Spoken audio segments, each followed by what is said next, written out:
The surface of the open ocean moves the way breath moves, in long, slow swells that rise and fall without urgency, carrying the light down with them as they go. From above, the sun presses into the water, and the water takes it willingly, bending it, scattering it, turning it into something softer and more diffuse than the hard, bright air above. The light does not travel in straight lines once it enters the sea. It spreads. It angles. It catches on particles so small they have no name a person would easily remember, and it splits apart into shifting curtains that move across the upper ocean, like the shadows of clouds moving across an open field, slow and unhurried and constant. This is the sunlit zone, the uppermost layer of the ocean, from the surface down to roughly the depth of a 10-story building multiplied by itself a few times over, where enough light still reaches to support the growth of the small drifting organisms that form the base of nearly everything living in the sea. It is the warmest part of the ocean, and in the open water far from any coast, it is also among the clearest. There is a quality to the blue here that exists nowhere else on land. Not the blue of sky, which is thin and high and tends toward pale, but a saturated, interior blue, the color of something lit from within rather than from outside. It fills everything. It has weight. At the surface, the world is still connected to sky. A flying fish breaks the water and glides for a moment in the open air, its long fins spread like the wings of something that has not quite committed to either element. And then it returns to the blue and is gone. Beneath it, a loose aggregation of small silvery fish turns together, each animal following the movement of its nearest neighbors in a coordination so smooth it appears choreographed, though it is simply the result of each fish responding to each other, fish in the same moment. The whole school turns, flashes, and settles into a new direction, drifting slowly in the current. Further down, the light is still generous. 50 feet below the surface, the water is warm enough to feel inhabited rather than cold, and the color is still full. Still, the rich, various blue of the upper ocean, still crossed by the slow-moving refractions of light bending through the surface above. Particles drift through the water in the mid-distance, trailing small shadows where they interrupt the light, and there is a sense of suspended motion here, of things falling very slowly through a medium too thick and gentle to let them fall quickly. The ocean does not rush anything. That is perhaps the first thing one might notice, descending slowly from the surface into the upper layers of the sea. Not the cold, not the pressure, not the darkness, but the pace. Everything here is measured in the time it takes for a current to move a mile, for a whale to cross an ocean, for a piece of organic matter to drift from the surface down to the floor, which can take weeks. The upper ocean is already a slower world than the one above the water. It will only grow slower. There is a name for the fine, constant drizzle of particles that falls from the sunlit zone downward through the ocean. It is sometimes called marine snow, because viewed under the right conditions, it does resemble a slow, soft snowfall, each particle catching the light for a moment before drifting further down. Dead plankton, shed skins, bits of organic matter, all of it falling at nearly imperceptible speed, carrying the chemistry of the surface world downward into the dark. It is how the deep ocean is fed. The snow falls continuously, silently, in every part of every ocean on the planet, and has been falling this way for as long as the oceans have existed. Here at the top, the world is still full of that falling light, still warm, still colored. A single large jellyfish pulses slowly through the upper water, its bell contracting and expanding in a rhythm that could almost be described as restful, trailing its long, nearly transparent arms behind it like cloth moving in a slow wind.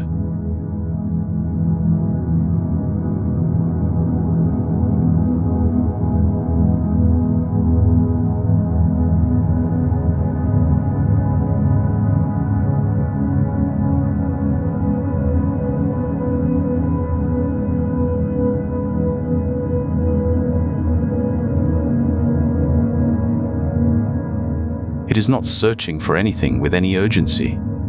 It is simply here, in the warm and lit water, moving the way the water moves, carried by the same currents that carry the light and the snow and the small silver fish. This is where the descent begins, not with a plunge, not with any sudden change, but with a gradual lowering, the way one settles into sleep. The surface does not disappear all at once. It fades. The light thins. The warmth slowly gives way to something cooler and less immediate. The world above grows distant in the way that waking life grows distant in the first long minutes of the night. Still present, still faintly visible, but receding, the colours beginning to leave it one by one. Red goes first. It is the longest wavelength of visible light, and water absorbs it quickly, pulling it out of the spectrum before any other colour has begun to fade. A few dozen feet below the surface, red is already thinning. At 60 or 70 feet, it is nearly gone. Not darkened, not dimmed in the way that shadows dim things, but simply absent. Taken out of the water as cleanly as a note removed from a chord, the remaining colours rearranging themselves around the space it left. This happens without announcement. There is no visible moment of departure, no line in the water where red ceases and something else begins.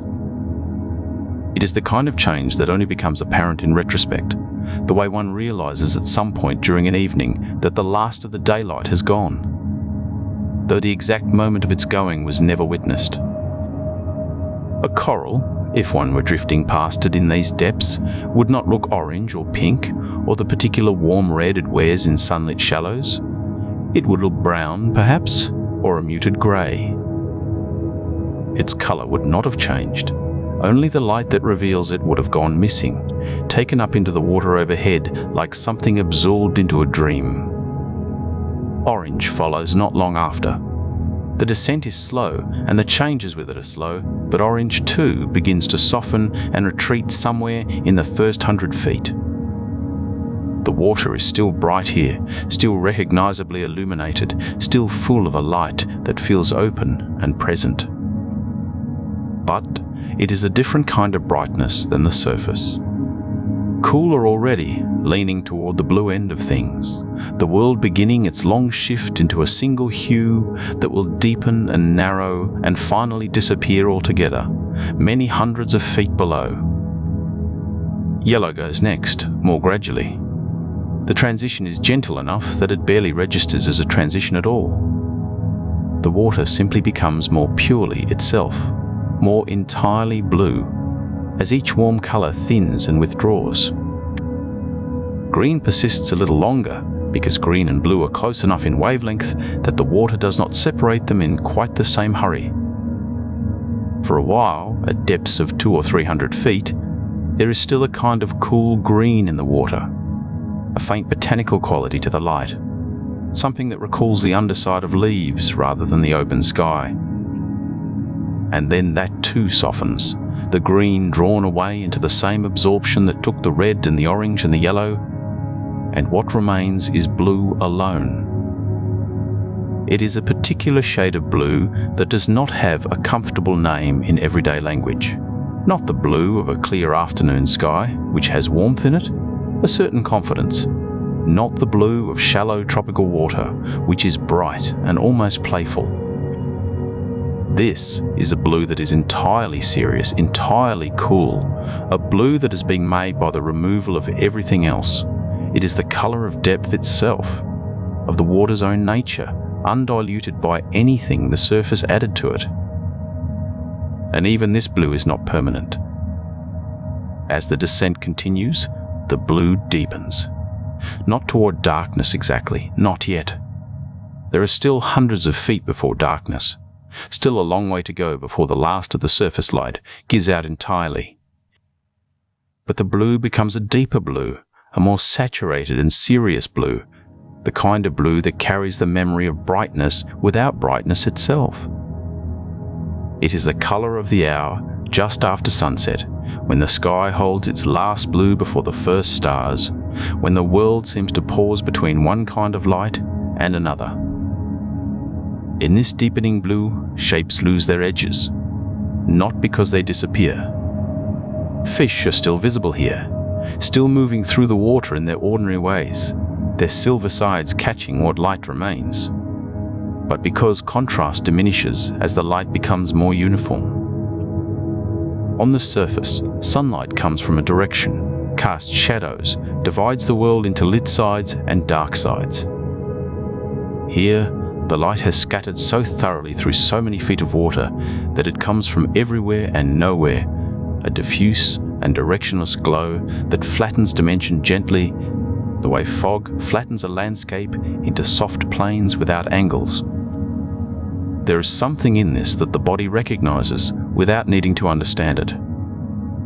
The flattening of contrast, the narrowing of the palette, the removal one by one of the colors that carry the most visual weight. All of it moves in the same direction as the dimming of the waking world at the edge of sleep. The warm colors go first there too. The reds and oranges of the day, the bright particularity of things, soften into something cooler and less defined. The world under closed eyes is its own kind of blue. Not dark exactly, but moving toward dark, the visual field releasing its claim on attention one wavelength at a time. At 500 feet, the blue has become something close to indigo, rich and heavy and full of a quiet that is not quite silence, but is moving toward it. The surface is still above, still lit by the same sun it has always been lit by, but the distance between here and there has become enormous in terms of light. Every foot of water overhead has taken its small toll on the spectrum, has absorbed its share of wavelength, has contributed to the slow translation from color to color to this deep interior blue that is less like a color now than like a quality of the water itself. The way the cold is a quality and the pressure is a quality, part of the nature of the place, rather than a feature of it. The last true blue, the last light that still carries enough energy to be called illumination rather than mere tint, will hold on for some time. Yet, there are fish in these depths that are adapted to it, creatures whose eyes are tuned to this exact narrow frequency, who live their entire lives in a world that has only ever been this color. For them, there is nothing unusual about any of this. The blue is simply the world. The absence of red and orange and yellow and green is not an absence at all, because those colors have never been part of what they know. And so the descent continues, the blue deepening by imperceptible degrees, the water thickening with cold and quiet, the light above becoming something that could almost be called historical. Still real, still sending its attenuated signal down through all those feet of water, but belonging to a world that is growing distant in the way that the surface of a lake grows distant as one sinks, slowly and voluntarily, into its depths. The signal from above grows thinner with every passing fathom, until the light is no longer something that illuminates, but something that suggests, a pale, sourceless glow that makes the water look almost silver rather than blue, the way a room looks just before morning when no lamp is on and the night has not quite finished. This is the beginning of the Twilight Zone, the long, dim middle layer of the ocean that begins somewhere around 600 feet below the surface and extends down through the dark for another 3,000 feet or so. A vast suspended world that most people have never thought about and almost no one has seen. It is not a dramatic place. There is no sudden change, no line, the water crosses. The light simply continues its slow retreat, pulling back degree by degree like the attention of someone nearly asleep, and the water around this descending passage becomes quieter and colder and more absolute. Pressure here is real and constant, the weight of all that water above pressing inward from every direction. But to the animals that live in this layer, it is simply the condition of existence. They were built for it, tuned to it over such tremendous spans of time, that the idea of pressure as something to be endured would be meaningless to them.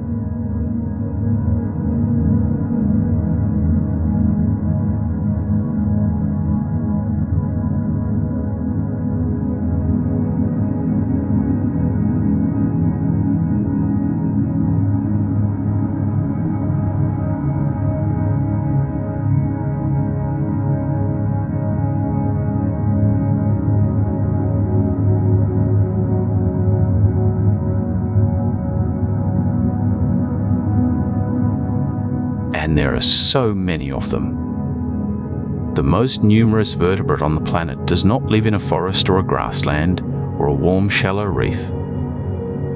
It lives here, in this cold, dim middle distance, moving in aggregations so large that when early sonar equipment swept the ocean, operators believed they had found a false bottom, a phantom layer that seemed to rise at night and sink again by day. They were looking at fish. Lanternfish, small and numerous beyond meaningful counting, the population of the dim mid-ocean, running into estimates of hundreds of millions of tons across the global sea. A single lanternfish is a modest creature, no longer than a finger, with large, soft eyes adapted to gather every last photon from the near-nothing light around it. Along its belly and sides run rows of small light, producing organs, tiny cold points of blue and green that help the fish blend with the faint glow from above when seen from below, a kind of luminous camouflage. Each species has its own arrangement of these lights, its own pattern, like a quiet signature written in bioluminescence. And there are hundreds of species of lanternfish distributed across every ocean on Earth. They do not stay still. Each night, lanternfish rise from the twilight zone toward the surface in one of the largest migrations on the planet, a movement that happens invisibly, in the dark, involving more individual animals than almost any other coordinated event in the natural world. By day they descend again, back into the dim and cold, carrying the carbon they have consumed near the surface, down with them into the deep, a slow, enormous, and mostly unacknowledged process by which the ocean manages its chemistry and its biology all at once. They are not spectacular. They are foundational. Deeper in the twilight zone, where the last of the surface light has become more theoretical than practical, something else moves through the water. And it is worth pausing here, because its name carries more drama than it deserves.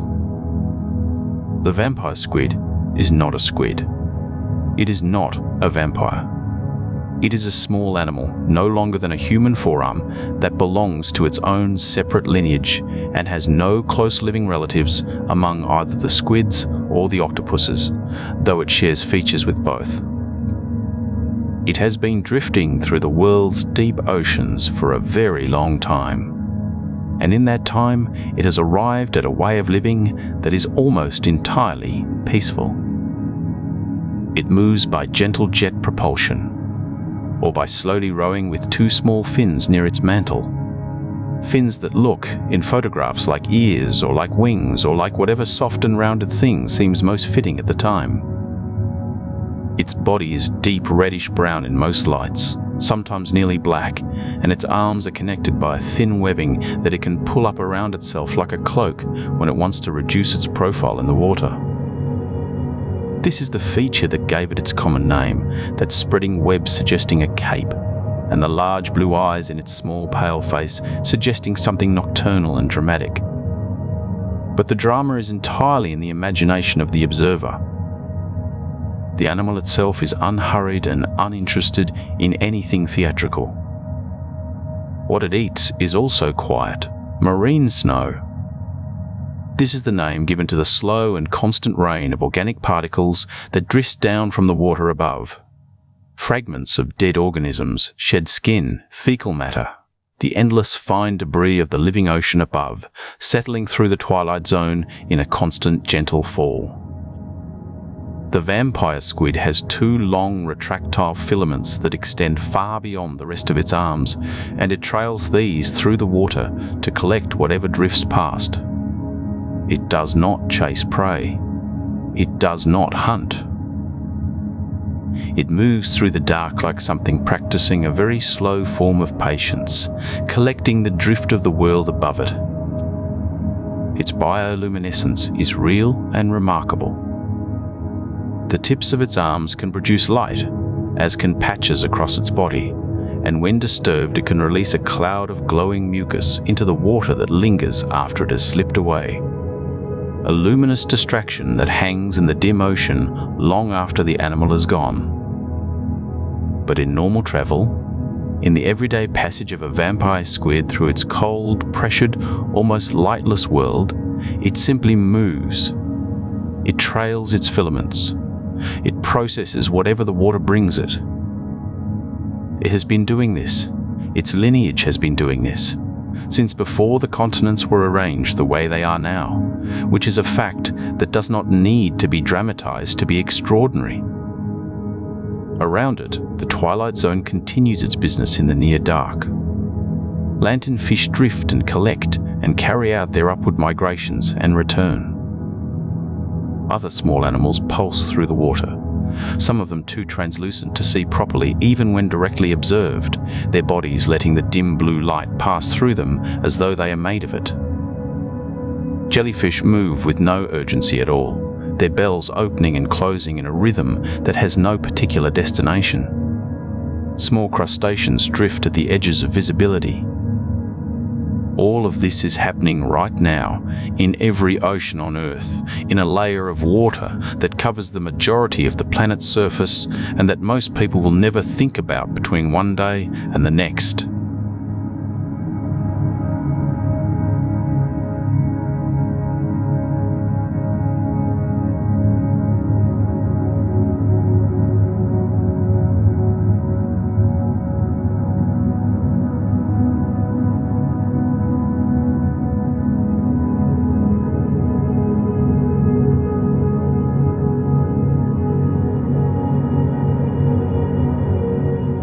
It does not have the vivid coral reefs or the charismatic animals of the shallow seas, but it contains more living mass than almost any other habitat on Earth, stacked in the dim and cold, going quietly about its ancient work.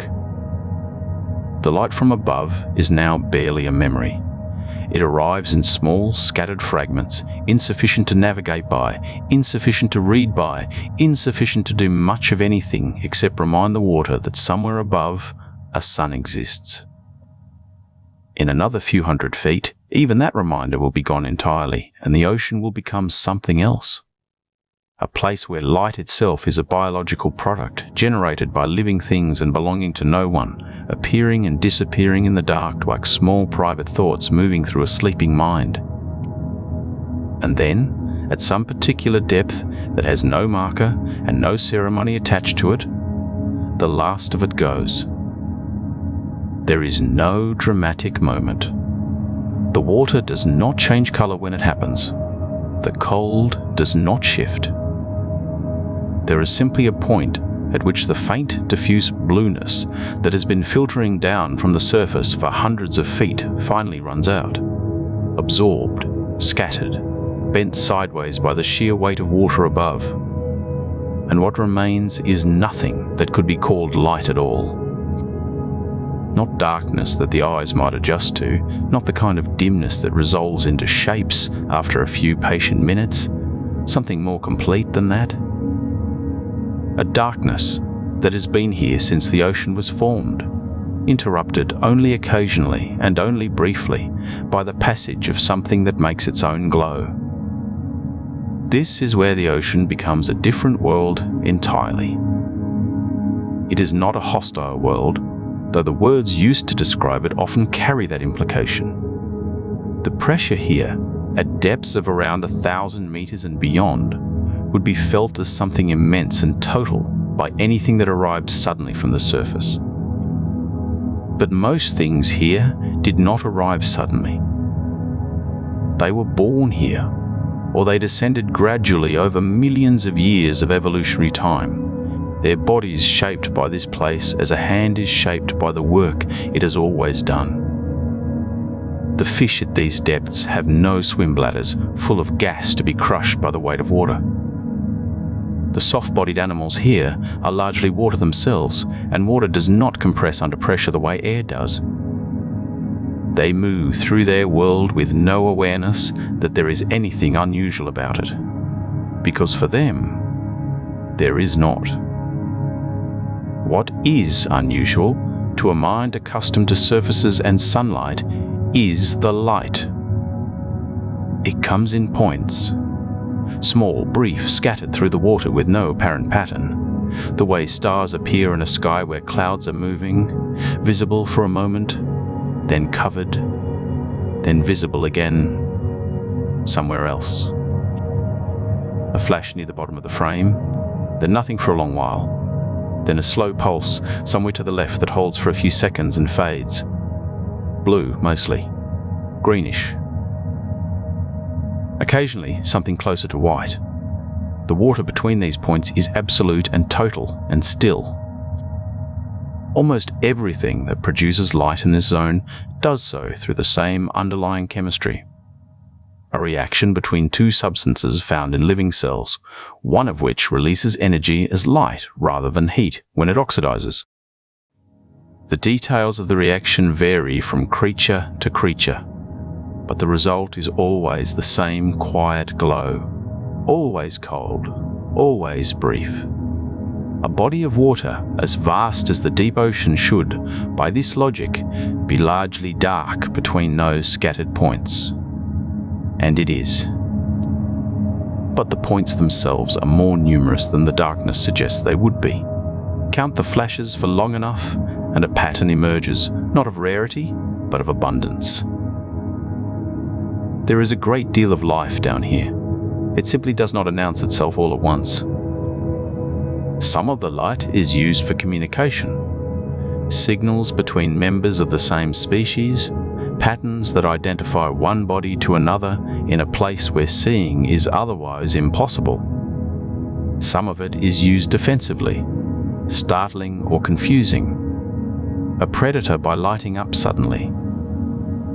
Some creatures, when disturbed, release a cloud of bioluminescent material into the water, the way a squid releases ink, not hiding themselves in darkness, but hiding themselves in a sudden explosion of blue-green light, leaving the disturbance to contend with a glowing decoy while the animal moves away through the real dark. And some of the light, perhaps most of it, serves no single obvious purpose that can be named. It is produced in ways and quantities and rhythms that resist easy explanation. Light that seems almost incidental, the way warmth is incidental to a fire that was built for cooking. Life generates it because the chemistry of life in this particular dark and pressured place tends toward it. The ocean floor of the midnight zone glitters faintly, sporadically, in a way that has nothing to do with the sun, nothing to do with the surface, nothing to do with the world above at all. There is a kind of completeness to this. The biosphere near the surface is powered by sunlight. Every chain of energy that runs through it traces back, eventually, to that original source. But down here, that lineage is broken. The light that matters here is not borrowed from the sun. It is made fresh by the bodies of the animals themselves, and it illuminates only what those animals choose to illuminate, for as long as they choose to illuminate it. A fish passing through this water, in complete stillness, will see nothing except what other living things choose to show it. The rest of the world will simply not exist in any visual sense for as long as it remains unilluminated. It is a strange thing to imagine, though the inhabitants of this zone have no frame of reference for imagining it any other way. A small pulse of blue moves slowly across the middle distance. Something soft-bodied, something translucent, trailing its own dim halo through the water. It moves in a way that suggests no particular urgency. There is a long pause before the next light appears somewhere else, further away, nearly at the edge of whatever small range of perception might be available in this place. Then that too fades. The water holds its darkness between these events with a patience that is very old and very large. Hundreds of meters of ocean above and hundreds of meters below, and in between this slow and quiet commerce of small lights. A conversation that has been going on since long before anything on the surface was watching, long before there was a surface in the sense of there being eyes to look down from it. The midnight zone does not wait to be discovered. It was never waiting for anything.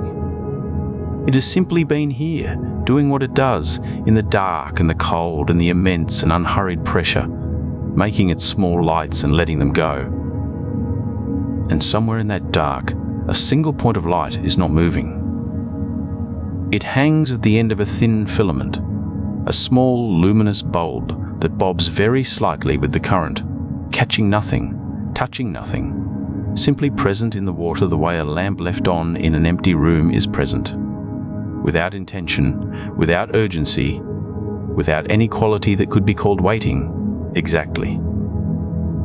The anglerfish that carries it is below, and still, and almost invisible against the dark, its body shaped like something the ocean assembled from whatever was available. Wide mouth, soft fins, a heaviness that seems less like muscle and more like the deep water itself, given a rough form and left to drift. The lure is the only part of this animal that the human eye would fix on first, and so the lure tends to take on a kind of drama in the imagining. A trap, a trick, a cold and calculated invitation. But there is no calculation here. There is only the slow current and the light that moves in it, and the fish below the light, which has been doing this for a very long time. The anglerfish does not rush. There is no rushing in the midnight zone. The pressure here and the pressure at these depths is enormous, many hundreds of times greater than what sits on the surface of the world. The pressure does not invite speed, it invites stillness. Everything that lives here has, over a very long arc of time, come to an arrangement with that pressure, and the arrangement looks, from the outside, like patience.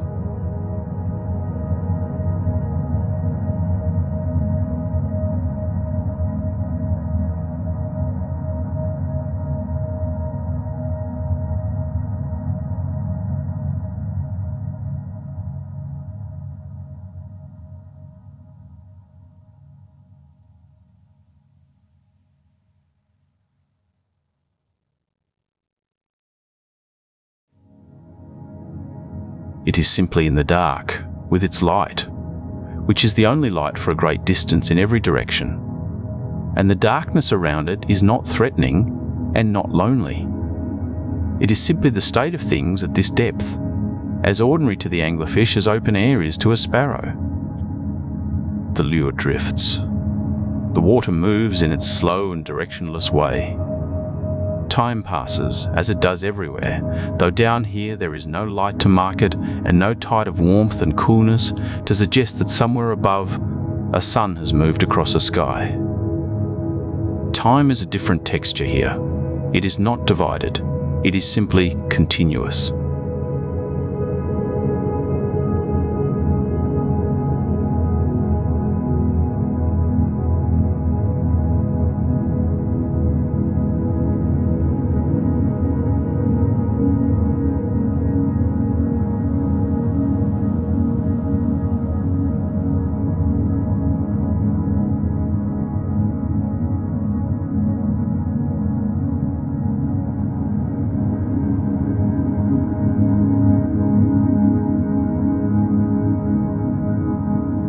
And then, from somewhere in the dark that the anglerfish's lure does not illuminate, something moves. It does not announce itself. There is no sound. Sound moves strangely through deep water, and whatever acoustic signature a large body makes as it displaces the surrounding column of ocean is not the kind of sound that registers as warning or arrival. It is simply a shift in the water, a change in the pressure that is already so large and so uniform that one more pressure is just another quality of the place. And then there is light from another direction, the broad, steady beam of a submersible's lamp, cutting through the dark the way artificial light always seems to cut through natural darkness, with a bluntness that the dark absorbs without protest. In that beam, a giant squid passes. It does not hurry. It does not react to the light in any way that suggests alarm. The beam is something new in a place where almost nothing is new, and the squid moves through it with the same even motion with which it moves through everything. The long body, pale and muscular, its length somewhere between the height of a mature tree and the length of a small bus, the arms extending forward through the water in a loose arrangement that is not quite reaching and not quite draped, simply positioned, simply part of the shape the animal makes as it moves. The eyes are very large. They are the largest eyes of any animal alive on Earth, evolved over a long time to gather the faintest possible traces of light in a place where light barely exists. Eyes built for a world where bioluminescence is the sun. In the submersible's beam, those eyes do not narrow and do not widen. They hold the light for a moment the way deep water holds everything. Briefly, and without particular meaning, the giant squid is not interested in the submersible. It is not interested in the light. It is moving through its world the way it always moves through its world, which is to say steadily and without apparent destination and with a kind of physical authority that has nothing to do with aggression. It is simply an enormous animal in its natural place, and its natural place is the midnight zone of the deep ocean. And the midnight zone is large enough that even an animal of this size is a small and solitary thing within it. The squid that passes through the beam of light is surrounded on all sides by a darkness so much larger than itself that the word enormous applied to the squid becomes relative in a way that is hard to hold in the mind. It is enormous compared to almost anything. It is very small compared to where it lives. It passes through the light and continues into the dark beyond, and the beam of the submersible does not follow it. There is only the bright circle of illuminated water, and then the edge of that circle, and beyond the edge, nothing visible. Only the knowledge that the squid is still out there, still moving, drawing its long arms through water that has not been touched by light in any meaningful way since the ocean formed around this part of the planet. The submersible's light does not reach far enough to see it go. It simply goes the way everything in the midnight zone goes, without ceremony, without conclusion, into the continuous dark. The anglerfish somewhere below has not moved. Its lure bobs slightly. The current turns in its small and unhurried way. Whatever passed through the water above has already become part of the past, which down here is indistinguishable from the present, which is itself indistinguishable from the way things have been for a very long time. The midnight zone does not mark events. It absorbs them, the way it absorbs the small lights that flare and go out in the water, the way it absorbs the occasional submersible and its cone of borrowed daylight, the way it absorbs the slow passage of enormous animals whose lives are spent almost entirely unseen. There is a quality to this depth that is not silence exactly, because the ocean is never entirely silent.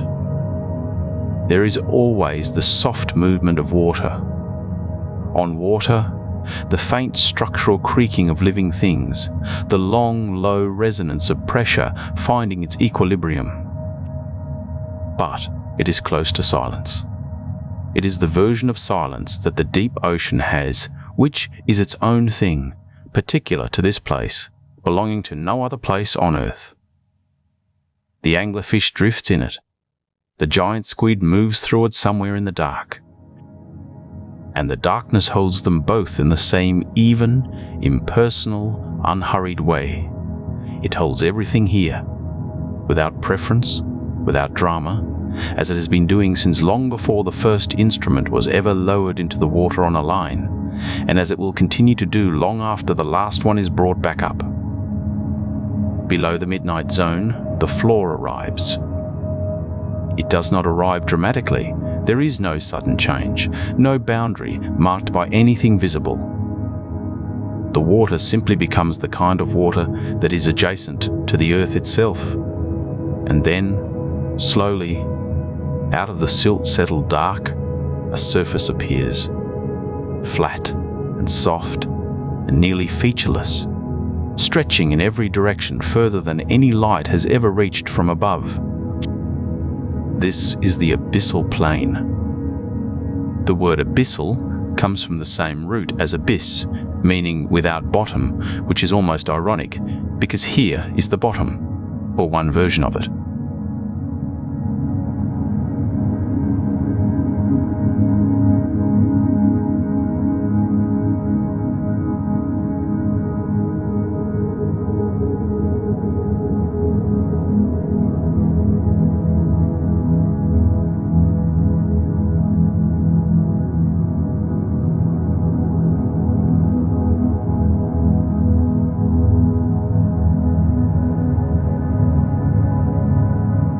It covers more of the Earth's surface than all the dry land combined.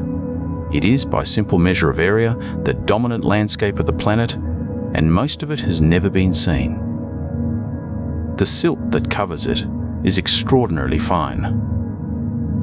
It has been accumulating for millions of years, the slow settling of everything that has ever drifted down from above. The remains of tiny organisms, the dust carried out from continents by rivers and wind, microscopic shells, the dissolved and the broken, and the spent. It falls so slowly that in a human lifetime, the floor of the abyssal plain might accumulate a layer of sediment no thicker than a few millimeters. It is the most patient kind of accumulation there is. The floor is, in that way, a kind of record, an archive of everything the ocean above it has ever contained, pressed gently flat and stored in cold and dark. The temperature down here rests just above freezing. Not quite freezing, but near enough that the cold is total and even and has no fluctuation. No day, no season, no thermocline shifting with the light. The cold is simply the condition of this place, as constant as the dark, as constant as the pressure, which at these depths would be measured in hundreds of atmospheres, hundreds of times what is felt at the surface, enough to collapse anything not built specifically to withstand it. And yet things live here. A Dumbo octopus moves through the water just above the silt, slowly, with a kind of weightless deliberateness. It is a small animal. Most of them are, though they vary, and it takes its common name from the two fin-like structures that extend from the sides of its head, one on each side, which it moves in long, gentle undulations, the way a bird might move its wings in slow motion, the way something moves when it is in no hurry and has never needed to be. The fins give it a soft, rounded silhouette, something that reads as almost improbable down here. Something that looks, in the pale beam of a submersible's light, less like a predator and more like a thought drifting through a quiet mind. It pulses gently. It changes direction with the subtle cooperation of its fins and its arms, which trail beneath it, loosely gathered, unhurried.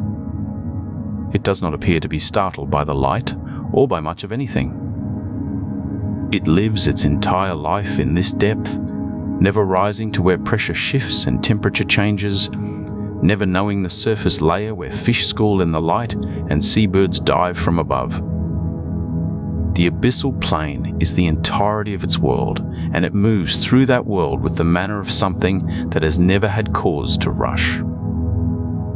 Somewhere nearby, though nearby is a relative word in a place this large. Sea cucumbers cross the silt.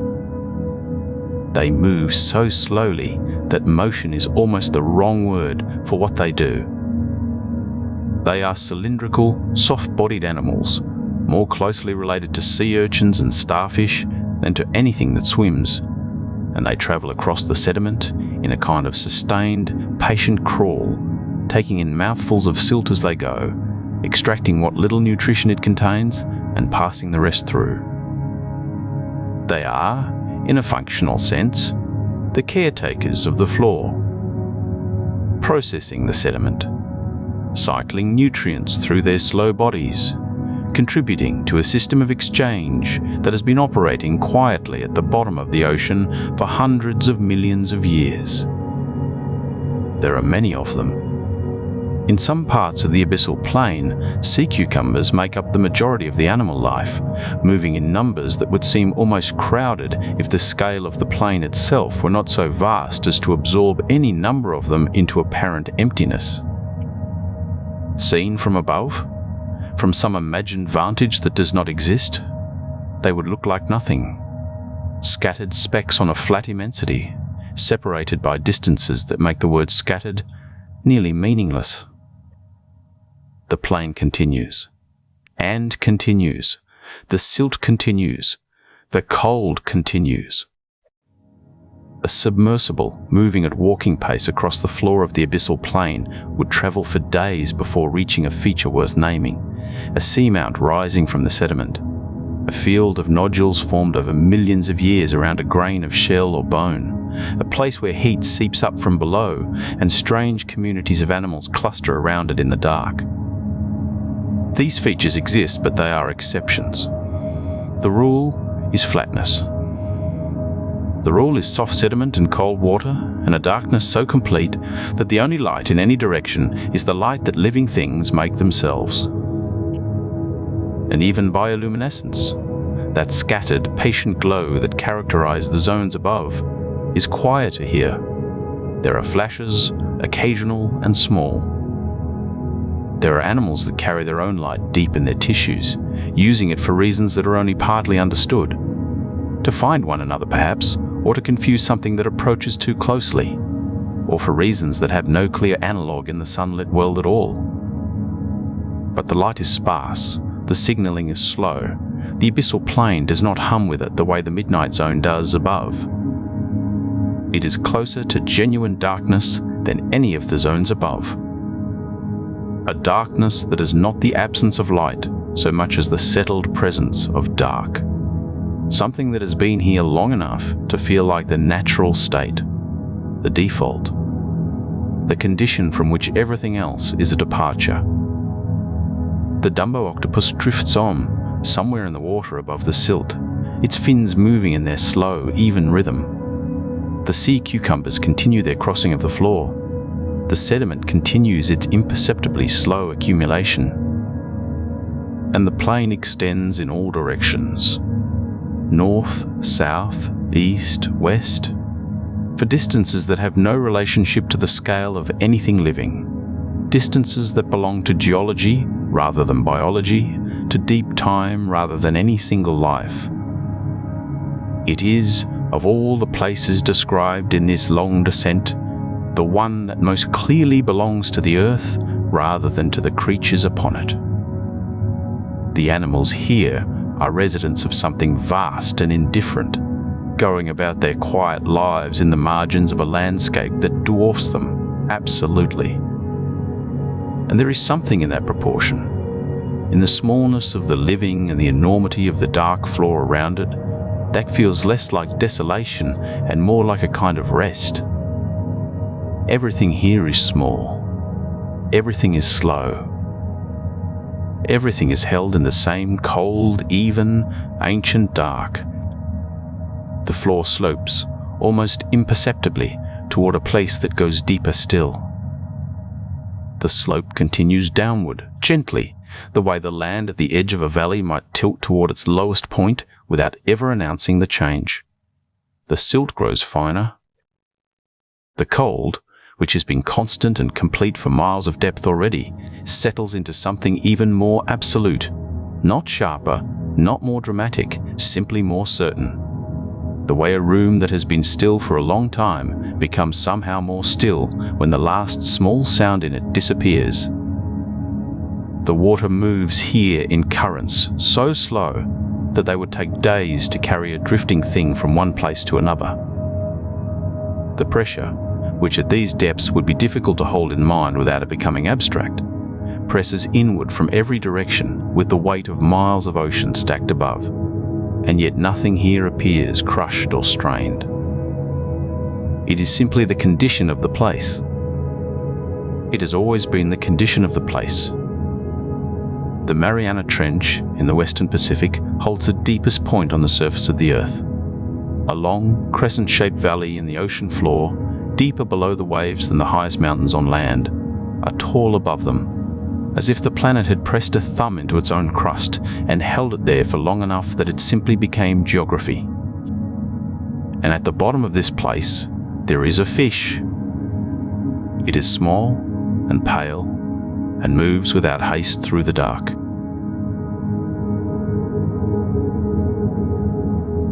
The Mariana snailfish, the deepest living fish ever found anywhere on Earth, is a slight and delicate-looking animal, not armored, not enormous, not built in any way that announces its extraordinary address.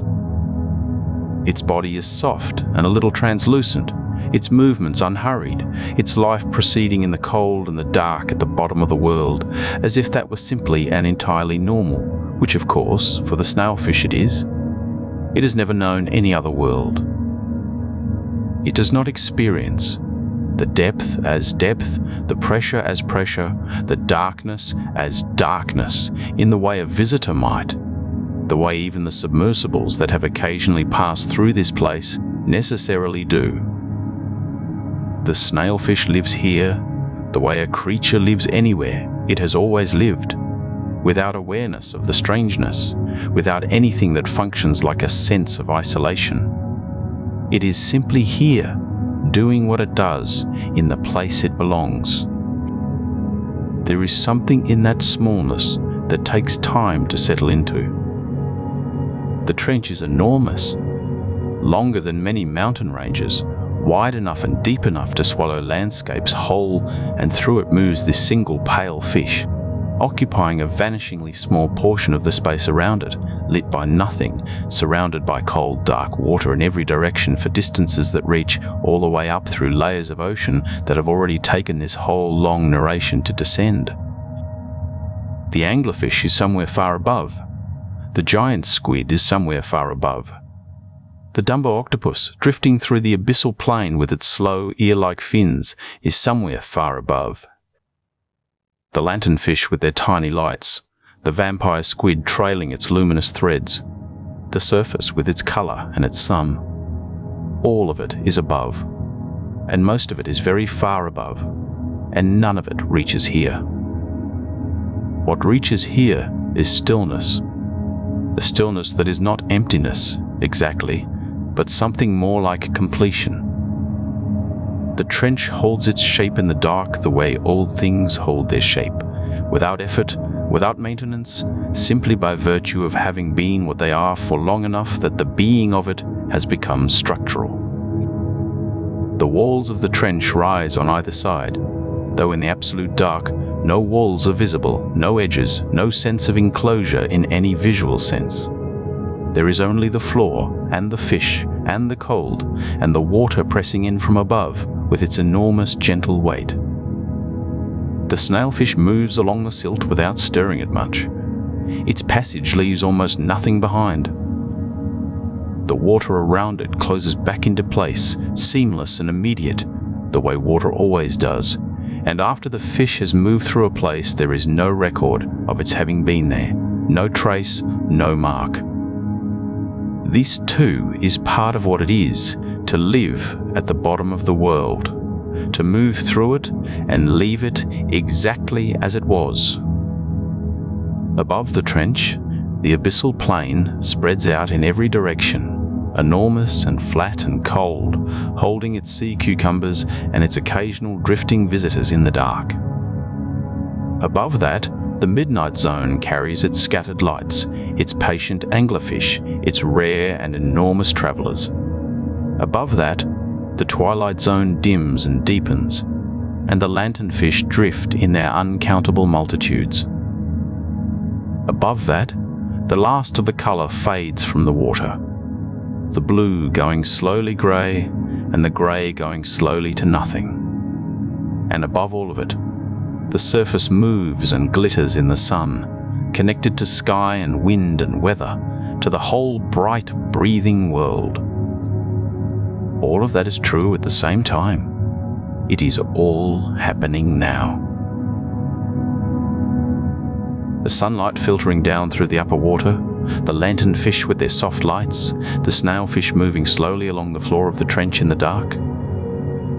The ocean holds all of it at once, every layer, every creature, every degree of light and cold and depth, all existing simultaneously in the same body of water, the same connected world. It does not move quickly. It does not need to. It has been doing this for longer than the mountains had been mountains, and it will be doing it long after the mountains are gone, and none of what happens in it requires any witness to continue. The snailfish slows, or perhaps it does not slow. Perhaps it simply continues at its own pace, which was always this pace, always this particular quality of unhurriedness. It moves through the cold and the dark at the bottom of the deepest place on Earth, and above it the whole ocean rises, layer by layer, mile by mile, all the way up to the light.